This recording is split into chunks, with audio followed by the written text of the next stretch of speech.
Hello, hello, hello, hello. Hello once more. Happy new month. Um, Earlier today, I spoke briefly on the comments which were made by the former governor of Rivers State, Mr. Chibuike Amechi, how he said that politicians, those in power, do not care about the people, how they don't care about the common people. And all they worry or think about, all that is their dispute, their concern, is how to share oil money. And so, this message that I am bringing to your doorstep, to the Nigerian government especially, and the Nigerian people, those who have good conscience, those who believe in justice, those who believe in peace, those who believe in human capacity, those who believe in employment, those who believe in the sustainability of life, and those who believe that for there to be advancement in life, there has to be a structure. It is only where there is structure that there can be a plan to implement a strategic um, kind of development or investment um, dream or vision. Therefore, this message is a message of love once more. It expresses my deepest concern about public safety. Public safety and security or insecurity are products of hardship, poverty. It has been proven time and time again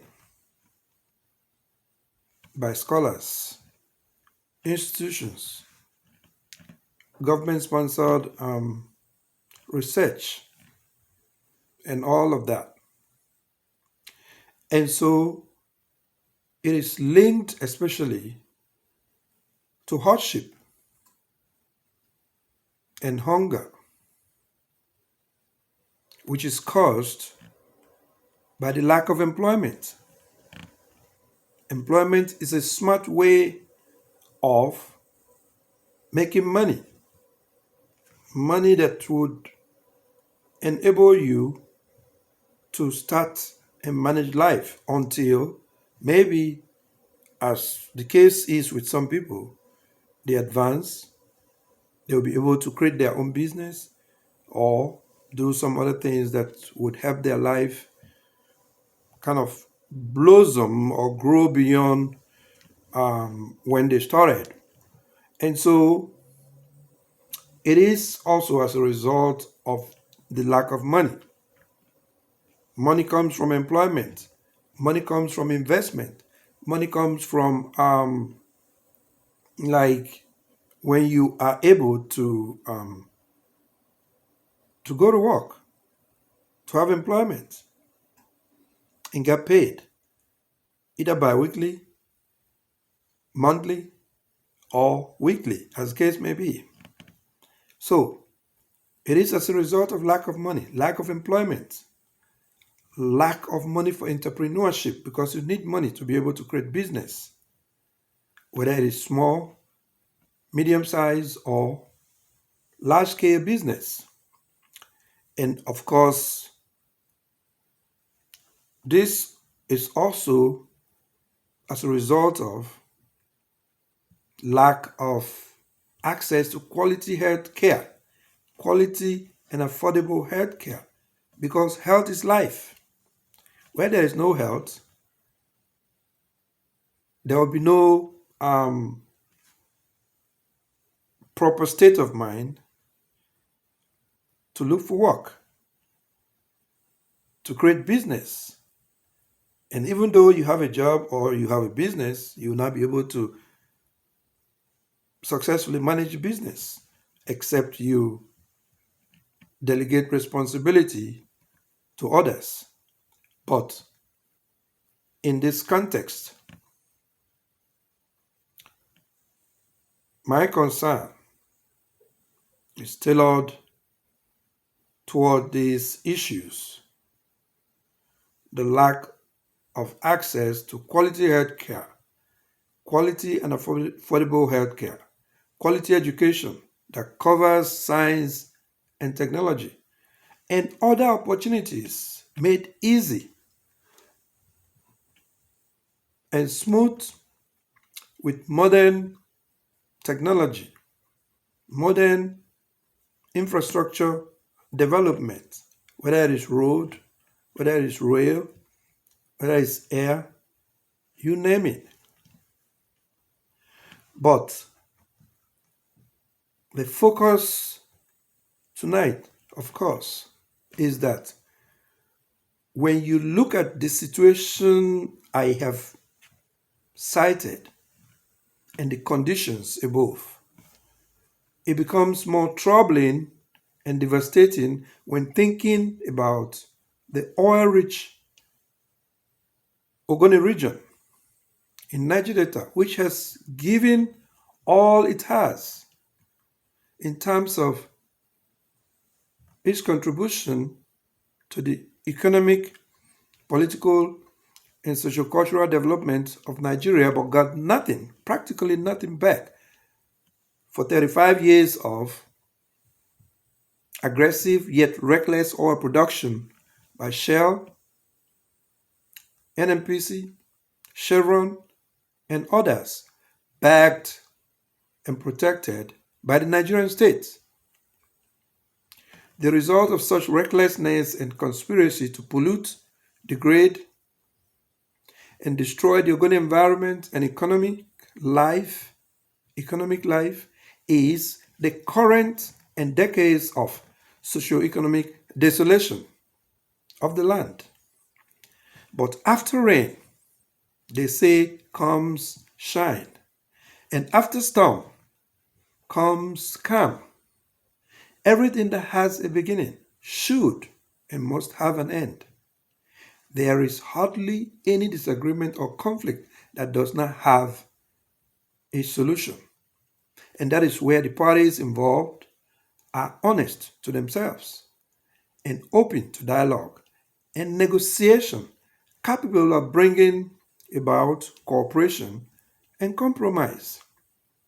In this case, however, while Ogonis had been clear on their demands, as stipulated in the People's Bill of Rights, popularly known as the Ogoni Bill of Rights, Nigeria had largely refused to come to the table for talks, rather engaged in over assertiveness. It engaged in over assertiveness, or call it distributive model of conflict resolution and management. That is, for those of us who understand, you know, conflict resolution and management. When you apply the assertive or competitional kind of measure and not willing to give in, you make it difficult. You make resolution of conflict and management bad.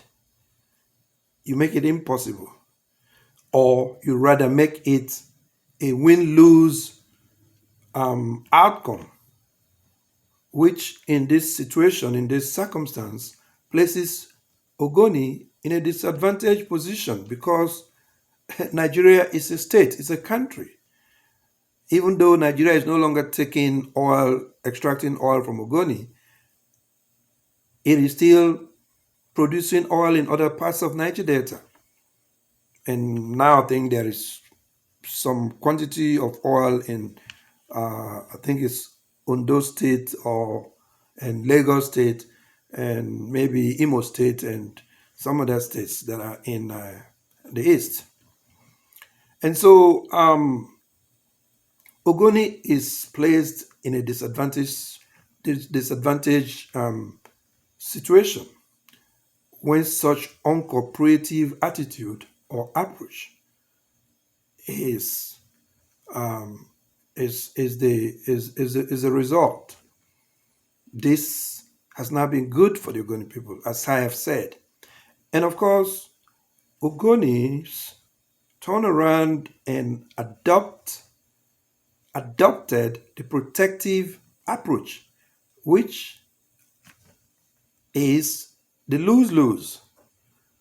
Ogoni loses, Nigeria loses. And rightly so, because Ogoni has right to its land and all the mineral resources therein. And then when you add the manner in which the Nigerian government became oppressive on its journey, its violent journey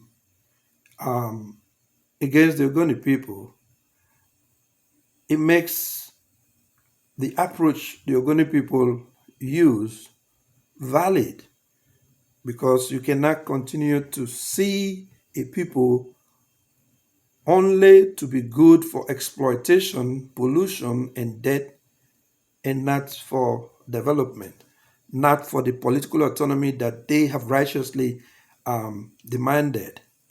So, until recently, when the current administration, led by Senator Bola Ahmed Tinubu, decided to call for a broad-based dialogue and consultation, a move which appeared to have softened the stance of the Ogoni people on oil resumption, but now without preconditions. There is no doubt that the environmental pollution and degradation in Ogoni and other Niger Delta communities have ripple effects, including cross-border pollution and destruction across the Niger Delta and beyond the region. This neglected pollution in Ogoni has, of course, exacerbated the menace of climate change in the country as a whole, with high and frequent flooding and the destruction of lives, properties, and livelihood. Considering the above, therefore, and how righteous and just the Ogoni struggle has been, it is my hope that the Nigerian government will, for once, treat Ogonis with the respect they have earned, having endured this much 32 years of hardship and hunger, on top of 35 years of oil extraction for the development of every other group or people but Ogonis. Because of the interconnection of today's life and lingering environmental catastrophe, which Ken Saro-Wiwa warned against, the time is now. It is, of course, overripe for Nigeria to apply wisdom. Nigeria should apply wisdom. Bola Ahmed Tinubu and his group should apply wisdom. The National Assembly should apply wisdom and treat Ogoni as a special case. Treat Ogoni as a special case. Nigeria, you can create a state for the Ogoni people today, tomorrow, next tomorrow. You don't have to create any other state. You can just create a state for the Ogoni people today. and solve that problem once and for all, even though there is a second aspect of the demand of the Ogoni people, which is that Ken Saro-Wiwa and 8 of his brothers should be exonerated.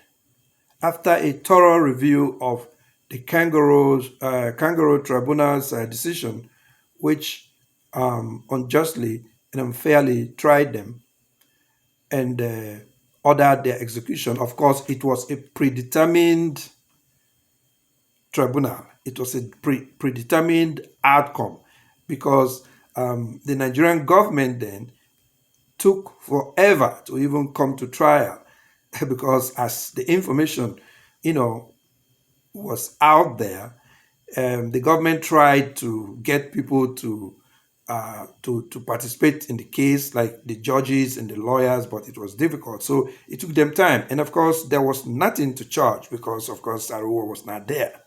But with shell on Nigeria's neck and other conspirators involved, they thought taking Saro-Wiwa out of the way, taking Saro-Wiwa out of the equation will make it easy for them to just go back into the Ogoni oil fields and take the oil, because that's all they care about. They don't care about anything else but the oil.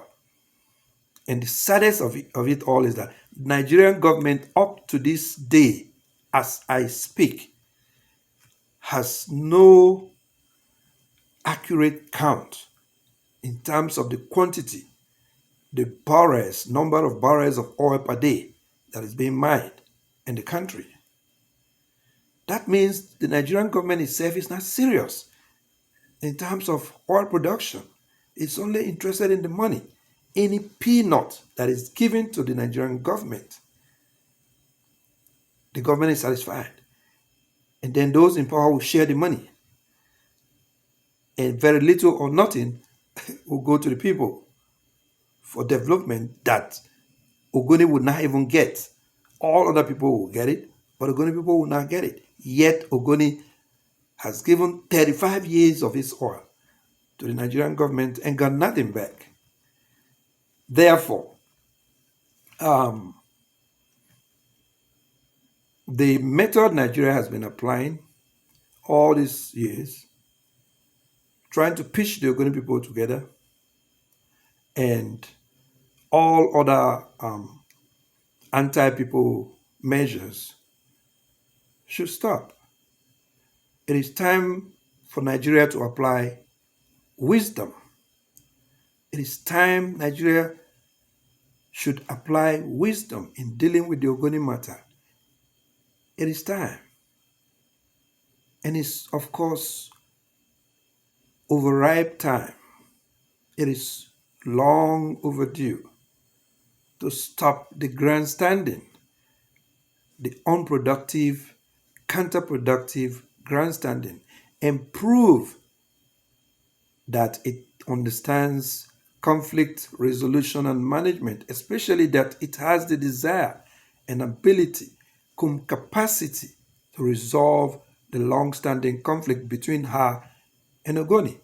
Using integrative approach or model of conflict management that allows for compromise and cooperativeness is needed now than ever before, as this will engender a win-win for Ogoni and Nigeria when a state and its attributes has been created for the Ogoni people and implemented accordingly. It is obvious that the gimmick and divide and conquer strategy long applied, leading to constant pressure for oil resumption in Ogoni.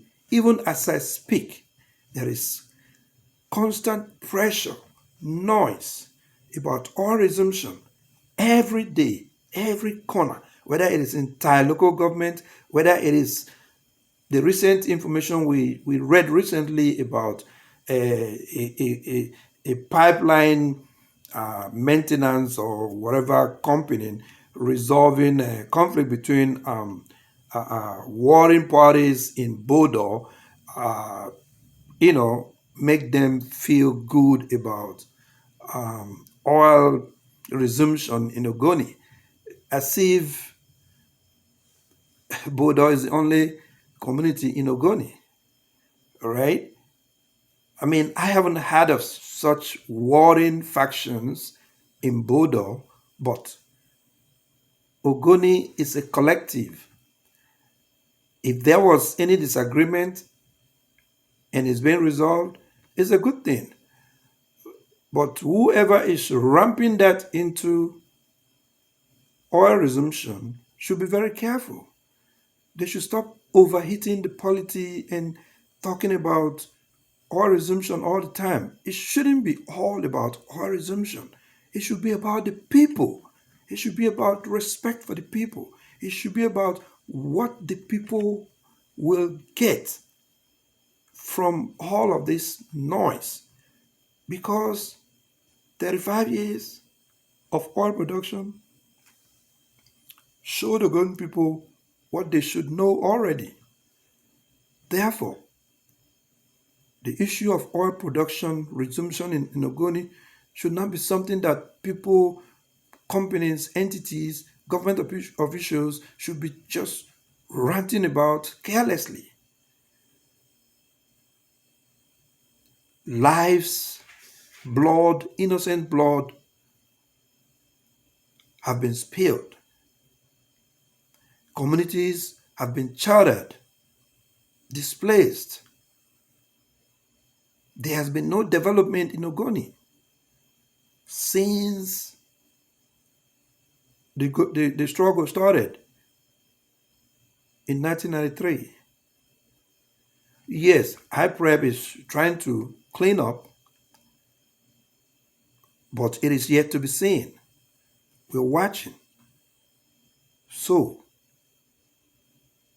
there has to be concrete evidence. People keep talking about uh, uh, uh, the government showing some goodwill or you know um, bringing the environmental university and things like that, as a way of showing that it is serious. But that's nothing because those kind of things are long overdue. They are nothing, even though appreciated. The core issue is for the Nigerian government to see the Ogoni people, as part of the country, as a people who belong, who deserve respect. Acknowledge what has been done to the Ogoni people, render apology where applicable, create a state for the Ogoni people, restore the environment, and of course, as I have argued before, a state for Ogoni people will work with the federal government to make HyPrep work even better.